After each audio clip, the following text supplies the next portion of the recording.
क्या भारत में आ गया है चीन का नया वायरस एचएमपीवी? बड़ा सवाल है। आज मैं आपको कुछ दावे, इंडियन हेल्थ एक्सपर्ट्स क्या कह रहे हैं और तो और कुछ रिसर्च बताने वाली हूं। और सवाल तो ये भी है कि क्या फिर से एक बार कोरोना जैसा काल आने वाला है। रिमझिम के 5 पॉइंट्स में देखिए कि क्या सच में भारत में आ चुका है चीन का वायरस एचएमपीवी।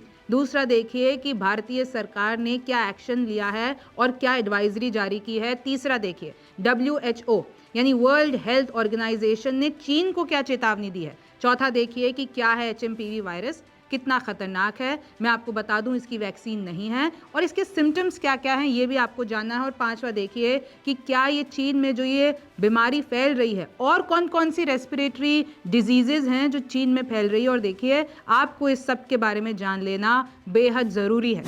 नमस्ते, मेरा नाम रिमझिम जेठानी है और आप रिमझिम के 5 पॉइंट्स देख रहे हैं। और देखिए मुझे पता है एचएमपीवी के बारे में अभी तक आप सब ने पढ़ लिया होगा, वीडियोस देख ली होंगी और आपको ये भी पता चल गया होगा कि इसके सिम्टम्स क्या है। अब सवाल ये है हर किसी के मन में कि आपको कितना घबराने की ज़रूरत है और क्या लॉकडाउन जैसी स्थिति एक बार फिर से आ सकती है और क्या भारत में ये आ चुका है। तो देखिए मैं आपको एक खबर बता रही हूँ। एमिड Covid like outbreak in China, Indian health experts ने कहा है कि एचएमपीवी इंडिया में बहुत बार देखा जा चुका है और अभी की बात नहीं है, ये पहले की बात है। देखिए इंडियन हेल्थ एक्सपर्ट्स ये कह रहे हैं कि human metapneumovirus which is HMPV वो बहुत बार इंडिया में देखा जा चुका है और स्पेशली विंटर सीजन में, स्पेशली सर्दी के वक्त में। देखिए आप देख सकते हैं साइड में मैंने आपके लिए हाईलाइट कर रखा है कि किस तरीके से सर गंगाराम हॉस्पिटल के डॉक्टर सुरेश गुप्ता का ये कहना है कि देखिए ये 2 दशक पुराना एचएमपीवी वायरस है और ये पहली बार ऐसा नहीं है कि हर जगह फैल रहा है। इंडिया में भी इसके बहुत सारे केसेस आ चुके हैं और इसके जो सिम्टम्स होते हैं वो normal influenza, common cold fever जो होते हैं उसकी तरह होते हैं और अक्सर विंटर सीजन में पाए जाते हैं। और आई एम श्योर मैं आपको बता दूं कि पैनिक क्रिएट हो गया क्योंकि चाइना से ऐसी तस्वीरें आई हैं कि हॉस्पिटल भर रहे हैं, वहाँ पर लोग लाइन लगा रहे हैं, वहाँ पर जैसे कोविड के शुरुआत में स्थिति देखी गई थी वैसे ही देखी जा रही है। मैं आपको और ज़्यादा क्लियर कर देती हूँ। कुछ रिसर्च पेपर्स मैं आपके लिए सामने लेकर आई हूँ। आप देख सकते हैं नेशनल लाइब्रेरी ऑफ मेडिसिन और ऊपर इसके लिखा हुआ है official website of the United states government. इसने साफ कहा है कि ह्यूमन मेटानीमो वायरस ये चिल्ड्रन में अक्यूट रेस्पिरेटरी इन्फेक्शन पैदा करता है और इसकी बहुत बड़ी वजह है, यानी एचएमपी वायरस जो है वो बच्चों में और ज़्यादातर 5 साल के कम बच्चों में ये एक्यूट रेस्पिरेटरी इन्फेक्शंस पैदा करता है और ये बहुत हॉस्पिटल्स में बहुत जगहों पर इंडिया में देखा जा चुका है। और ये अभी की बात नहीं है, 2006 और 2007 की मैं बात कर रही हूँ। आगे पढ़ती हूँ, देखिए इसलिए मैं साक्ष्य लेकर आई हूँ आपके लिए। और अगर आप जाएंगे ये रिसर्च पेपर्स इंटरनेट पर भी अवेलेबल हैं। देखिए अक्यूट रेस्पिरेटरी इन्फेक्शंस जिसको शॉर्ट फॉर्म में कहते हैं ARI। अगर हम बात करते हैं all India institute of medical sciences यानी एम्स में जून 2004 से लेकर मार्च 2005 तक काफ़ी सारे सैंपल्स लिए गए बच्चों के और उसमें RT-PCR किया गया। RT-PCR आपको पता है ये जो टेस्ट है आपने कोविड के टाइम पे सुना होगा। और इसमें N और F जीन्स को इसमें सैंपल्स लिए गए। फिर आप देखिए कि किस तरीके से जो नतीजे आए उसमें ये पता चला कि 12% बच्चों को ARI मिला उन सैंपल्स में से 12%। उसमें से देखिए इंक्लूडिंग 13% बच्चे हॉस्पिटलाइज हो गए ARI में। आप देख सकते हैं किस तरीके से एचएमपीवी इन सब में पहचाना गया, यानी वो वायरस मिला। और मैं आपको बता दूं इससे रिजल्ट ये निकला इस रिसर्च का कि एचएमपीवी एक इम्पॉर्टेंट कॉज है ARI बच्चों में और 5 साल के कम बच्चों में। तो देखिए ज़रूर टेंशन लेने वाली बात है क्योंकि बच्चों को अक्सर इस ठंड के मौके में छींक, खांसी, कोल्ड, बुखार हो जाता है और अगर वो एचएमपीवी निकला तो अगर उसके लक्षण बढ़ के निमोनिया पे पहुंच गए तो ब्रोंकाइटिस में पहुंच गए तो इसलिए बहुत ज़्यादा अभी जो पेरेंट्स हैं वो भी घबरा रहे हैं। लेकिन मैं अभी आपको और क्लियर कर देती हूँ। देखिए मैंने रिसर्च पेपर्स और बैठ के पढ़े हैं कि इस पर और क्या स्टडीज़ हुई है। तो देखिए एक्सेस माइक्रोबायोलॉजी ये एक रिसर्च प्लेटफॉर्म है, इस पर साफ लिखा हुआ है कि कैसे सीवियर अक्यूट रेस्पिरेटरी इन्फेक्शन बच्चों में पाया गया उत्तर प्रदेश इंडिया यानी यूपी में। और अगर इसकी डिटेल्स हम देखते हैं तो देखिए इसकी डिटेल्स में साफ पता चल रहा है किस तरीके से एचएमपीवी जो है उत्तर प्रदेश में जो ये पाया गया इसका बैकग्राउंड देखेंगे तो देखिए किस तरीके से इसमें साफ लिखा हुआ है हर साल 13 मिलियन बच्चे, 5 साल से कम उम्र के जो बच्चे हैं, 13 मिलियन बच्चे अक्यूट रेस्पिरेटरी इन्फेक्शंस के कारण मर रहे हैं। Approximately 95% of them are from developing nations, यानी ये जो अक्यूट रेस्पिरेटरी इन्फेक्शन, शॉर्ट में ARI, जो बच्चों को हो रहा है 95% डेवलपिंग कंट्रीज़ में हो रहा है। और तो और इसमें से ये जो HMPV है वो ज़्यादातर केसेस के लिए रिस्पॉन्सिबल है और इससे डेथ्स भी रिपोर्ट की जा रही हैं। आप देख सकते हैं किस तरीके से अभी HMPV के बारे में इंफॉर्मेशन कम है और इसकी देखिए वैक्सीन भी ज़्यादा बनी नहीं है और इसका कोई पर्टिकुलर इलाज नहीं है। जैसे नॉर्मल निमोनिया, कोल्ड या कोई भी इस तरीके का इलाज होता है वो है। और आगे देखिए कि जो भी पेशेंट्स में HMPV मिला और देखिए 25% उसमें से अनफॉर्चुनेटली दे डाइड, और ये हम बच्चों की बात कर रहे हैं। आगे देखते हैं कि और कितनी बार इंडिया में मिल चुका है। तो आप ये देखिए 2005 और 2006 की बात करती हूँ तो Indian journal of medical research report, उन्होंने ये बताया था HMPV जो अक्यूट रेस्पिरेटरी इन्फेक्शंस दिल्ली में पाया गया। फिर आप 2010 से 2011 में देख लीजिए Indian council of medical research ICMR, इन्होंने HMPV 4.5% रेस्पिरेटरी सैंपल्स में पाया गया, चाहे वो मुंबई हो, चाहे वो दिल्ली हो, चाहे वो चेन्नई हो, इन सब सिटीज़ में पाया गया। 2013 और 2014 की बात करती हूँ तो इसमें आप देखिए कि general of medical virology reported 10.3% of respiratory samples from children with ARI इन पुणे। यानी ये जो अक्यूट रेस्पिरेटरी डिजीज़ हो रही है, यानी उसमें आप देखिए आपकी सांस लेने की क्षमता पर पूरा का पूरा रिस्ट्रिक्शन लग जाता है, फिर उससे मौत भी हो जाती है। आप 2019 की भी रिपोर्ट देख लीजिए जो कि इंडियन जर्नल ऑफ पीडियाट्रिक्स ने डिटेक्शन किया HMPV 6.2% रेस्पिरेटरी सैंपल्स में, और दिल्ली में ही रिपोर्ट किया गया। हालांकि इसमें चाहे वो चाइनीज़ अथॉरिटीज़ हों, चाहे वो फॉरेन अथॉरिटीज़ हों और चाहे इंडिया की अथॉरिटीज़ हों, उन्होंने साफ कर दिया आपको पैनिक करने की ज़रूरत नहीं है। और देखिए ये पेंडेमिक या आउटब्रेक नहीं हो सकता है, लेकिन फ्लू और ये जो वायरल इन्फेक्शन है वो फैल रहा है। और देखिए मैं आपको बता दूं, आपने आजू बाजू भी बहुत लोगों को सुना होगा, अभी मैं खुद उससे रिकवर कर रही हूँ, नॉर्मल फ्लू से। इनफैक्ट मेरे ऑफिस में भी कई ऐसे लोग हैं जिन्होंने छुट्टी ले ली है क्योंकि उनको फ्लू है। तो अभी ये जो नॉर्मल फ्लू है वो हर जगह है।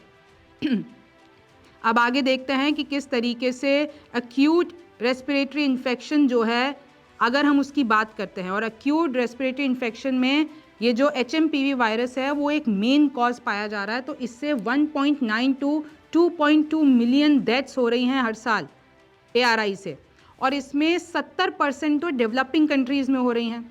30% टोटल चाइल्डहुड डेथ्स, यानी 30% इसमें बच्चों की मौत हो जा रही है। HMPV has been described as an important agent of upper and lower respiratory tract infection.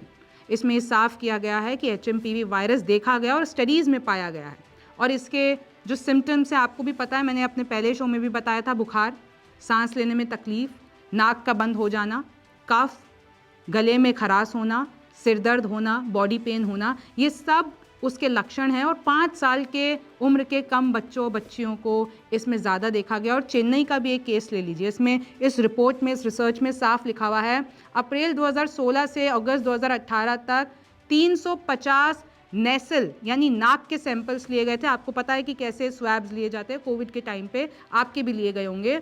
तो उसको जब एनालाइज किया तो उसमें 4% सैंपल में HMPV पाया गया। और अगर मैं आपको कुछ केस स्टडीज़ बता देती हूँ, एक पेशेंट 4 की, देखिए इसी रिसर्च में था ये, आज मैंने बहुत सारे इंस्टीट्यूट की रिसर्च पढ़ी हैं, तो उसमें लिखा हुआ है कि एक 44 मंथ ओल्ड फीमेल पेशेंट, यानी 3.5 साल की, आप देख लीजिए, एक बच्ची जो कि इमरजेंसी वार्ड में भर्ती होती है, फीवर था उसको, बुखार था, कफ था, वॉमिटिंग हो रही थी और 2 दिन से सांस लेने में तकलीफ़ हो रही थी। अनफॉर्चुनेटली 15 दिन के बाद हॉस्पिटलाइजेशन पूरा प्रोसेस हुआ और 15 दिन के बाद उसकी डेथ हो गई। और कुछ ऐसे भी केसेस हैं जिसमें ये सब कुछ होने के बाद जब हॉस्पिटलाइजेशन हुआ उसके बाद इंसान ठीक भी हो गया।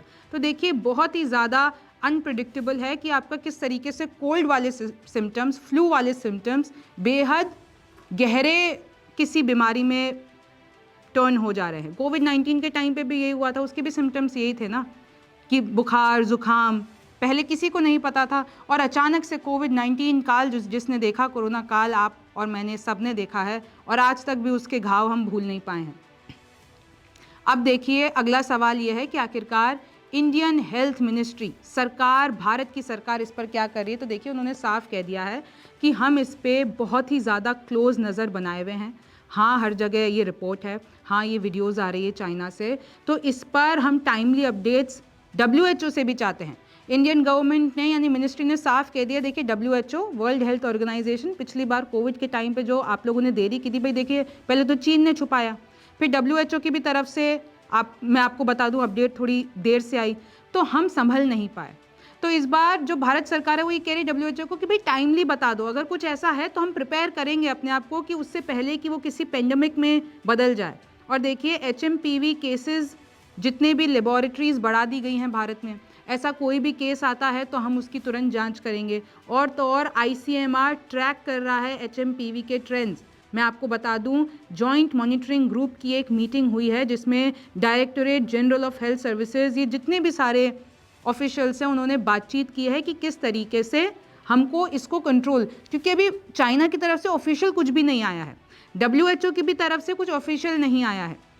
जितनी भी, चाहे केरल की सरकार ले लीजिए, चाहे तेलंगाना की सरकार ले लीजिए, चाहे हमारी केंद्र सरकार ले लीजिए, इन सब ने बोल दिया है कि भाई ये जो फ्लू फैल रहा है तो आप सब लोग सतर्क रहिए, आप सब लोग अपना बचाव कीजिए, और जो भी फ्लू कोल्ड हो रहा है उसको जितना आप अपने घर में रह सकें, जितना आपको पता है ना कोविड-19 के टाइम आपने क्या क्या प्रिकॉशंस लिए थे, तो एक बार फिर आपको वो लेने की ज़रूरत है। देखिए नीचे लिखा हुआ है किस तरीके से Telangana state government has issued a list of dos and don'ts, क्या करना है क्या नहीं करना है, अपने हाथ बार बार धोते रहना है, और एल्कोहल बेस्ड सैनिटाइज़र का इस्तेमाल करना है, भीड़ वाली जगह पे नहीं जाना है, सेफ डिस्टेंस करना है।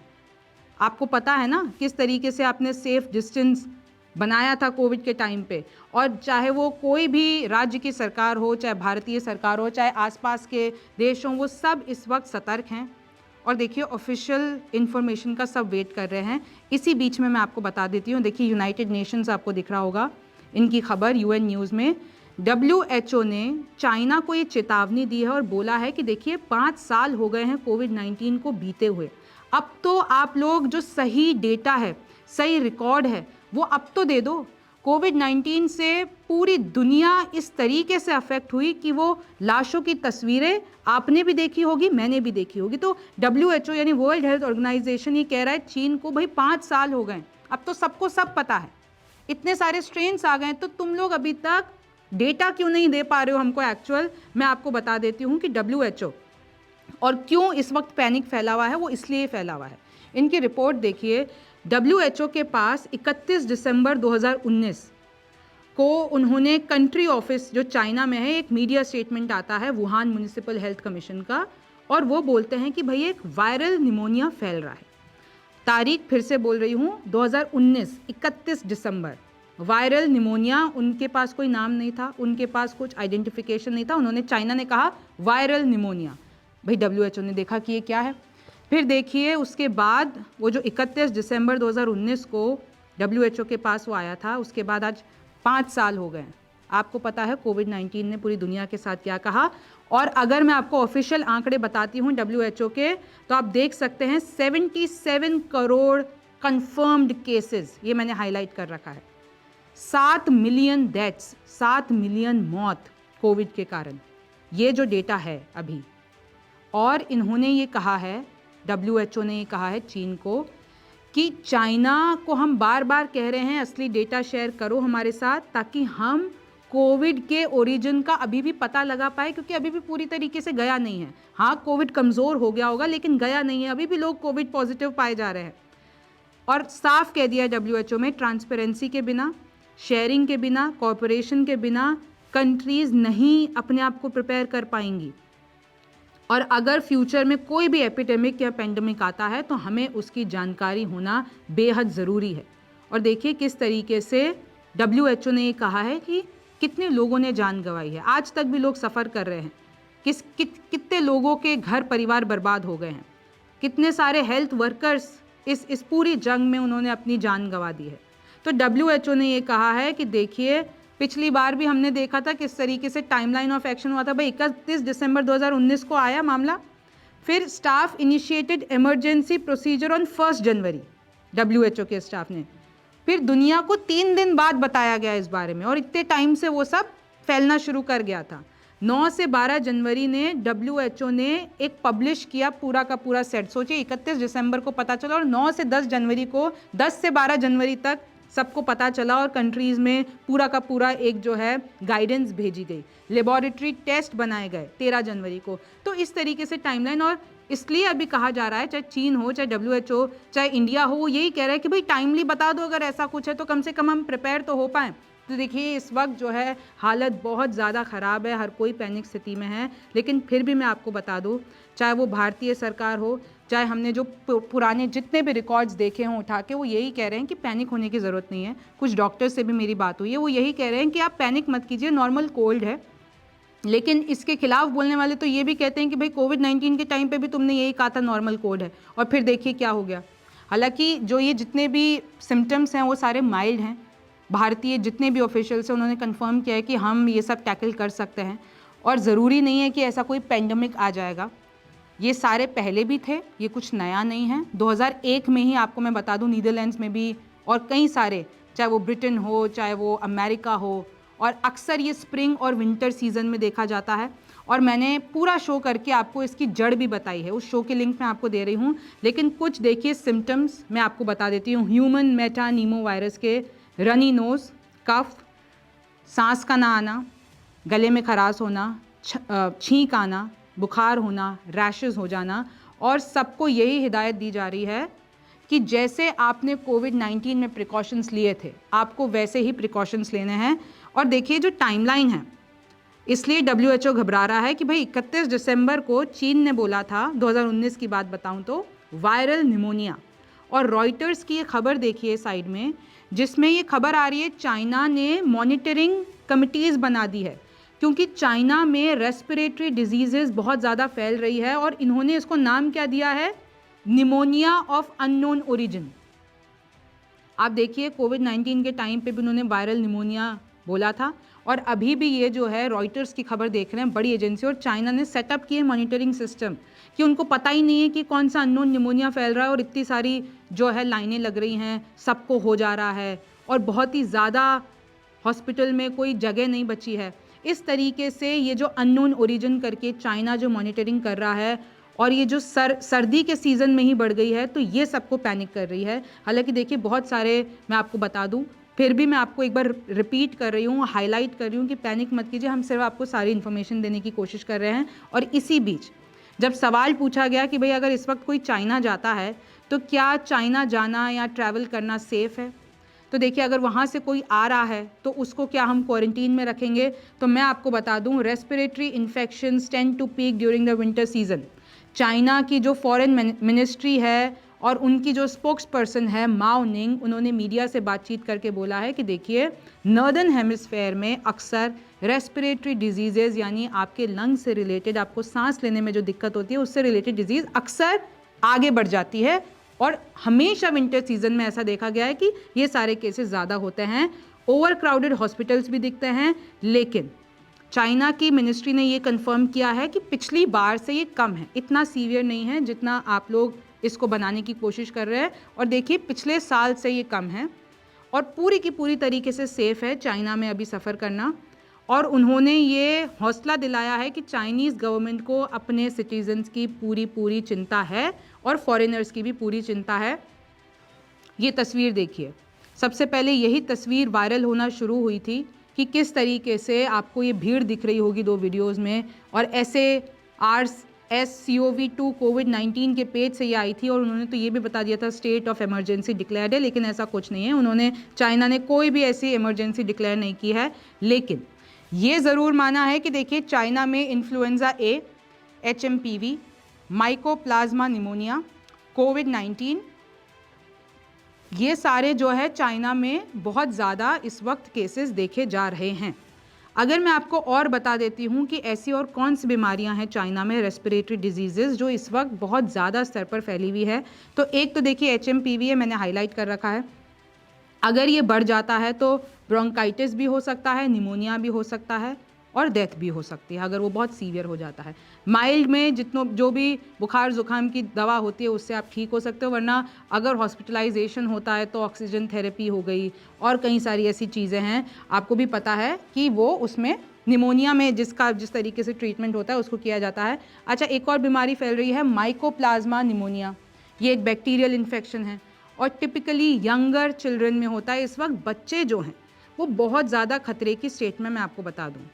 तो ये सजेशन हमारी तरफ से भी है कि अगर बच्चे में कोई भी ऐसा सिम्टम दिखता है तो आप उस पर थोड़ा ज़्यादा ध्यान दीजिए। Respiratory syncytial virus RSV seasonal virus जो कि कोल्ड और लंग इन्फेक्शंस करता है, और अगेन यंग बच्चों में। अच्छा, ये जो HMPV है वो यंग बच्चों में 5 साल की कम उम्र के, बुजुर्गों में भी देखा गया है, और जिन लोगों का इम्यून सिस्टम कमज़ोर है उन लोगों में भी देखा गया है। इन्फ्लुएंजा भी आपको पता है कॉमन रेस्पिरेटरी इलनेस है, और इसमें सीवियर सिम्टम्स हो जाने पर आपको लंग्स में दिक्कत हो जाती है, सांस लेने में तकलीफ हो जाती है। एडिनो वायरस आपने नाम सुना ही होगा कि कैसे रेस्पिरेटरी इलनेस पैदा कर देते हैं, और अक्सर हमने देखा है कि कैसे स्कूल्स में, मिलिट्री कैंप्स में हमने इसको फैलता हुआ देखा है। और कोविड-19 के बारे में तो आप सब लोग जानते हैं, मुझे बताने की ज़रूरत नहीं है। लास्ट में मैं आपसे यही कहना चाहूँगी कि ये सारे सिम्टम्स आपने कोविड-19 में भी किए थे। हैंडशेक ना करना, अपने हाथों को धोना, फेस मास्क सबसे इम्पॉर्टेंट, अपने आप को सेल्फ क्वारंटीन करना, डिस्टेंस बना के रखना, क्राउडेड प्लेसेस में नहीं जाना। अगर कोई अगल बगल छींक रहा है, अगल बगल किसी को कोल्ड है तो एक डिस्टेंस बना के रखना। ये सब बॉस आपको वापस करना पड़ेगा। और आप देखिए, चाहे HMPV ना भी हो तो कॉमन कोल्ड भी, अगर फीवर भी हो जाता है, ज़ुकाम भी होता है, तो आपकी बॉडी बहुत ज़्यादा उस वक्त सेंसिटिव हो जाती है। और चाइनीज़ अथॉरिटीज़ ने ये तो माना है कि देखिए अकेला शायद HMPV आपकी मौत का कारण ना बने, लेकिन अगर आपको और कोई भी बीमारी है और फिर HMPV हो जाता है तो फिर वो बहुत ज़्यादा सीवियर हो सकता है, आपको बहुत ज़्यादा कॉम्प्लिकेशन हो सकती है। मैं आपको बता दूं, आज सुबह से मैंने बहुत सारे आर्टिकल्स पढ़े हैं, और इनफैक्ट 2-4 दिन से ये खबरें चल रही हैं। खबर तो ये भी आ रही है कि इंग्लैंड में, हांगकांग में भी फ्लू के केसेस 4 गुना ज़्यादा बढ़ गए हैं। वहाँ पर भी जितने भी नेशनल अथॉरिटीज़ हैं वहाँ पे उन्होंने एडवाइजरी जारी की है कि भाई फ्लू के इतने सारे केसेस आ गए हैं। आपने आसपास ही देख लिया होगा कि किसी का गला ख़राब है, किसी को बुखार है। तो अब ये वायरस HMPV हो, कोविड हो, और जितने भी मैंने अभी आपको साइंटिफिक नाम लिए हैं, चाहे वो इन्फ्लुएंज़ा हो, चाहे फिर वो निमोनिया, तो देखिए इस तरीके से अभी आपको अपने आप को प्रिवेंट करने की ज़रूरत है। आपको खराश होती है, आपको दवाई लेने की ज़रूरत है, आपको गर्म पानी पीने की ज़रूरत है, आपको अच्छा खाना खाने की ज़रूरत है, आपको सैनिटाइज़र यूज़ करने की ज़रूरत है। और देखिए पैनिक बिल्कुल नहीं करना है। कहीं भी सिम्टम दिखे खुद में, स्पेशली बच्चों में, आपके आसपास के लोगों में, तो एक तो डिस्टेंस बना लीजिए और किसी को बोलिए कि किस तरीके से आप डॉक्टर से पूरी की पूरी जानकारी, पूरी की पूरी सुविधा और कैसे मेडिसिन ले सकते हैं। आप इसके बारे में क्या सोचते हैं मुझे ज़रूर बताइए। आप रिमझिम के 5 पॉइंट्स देख रहे थे, मैं हूँ रिमझिम जेठानी, आपसे फिर मुलाकात होगी।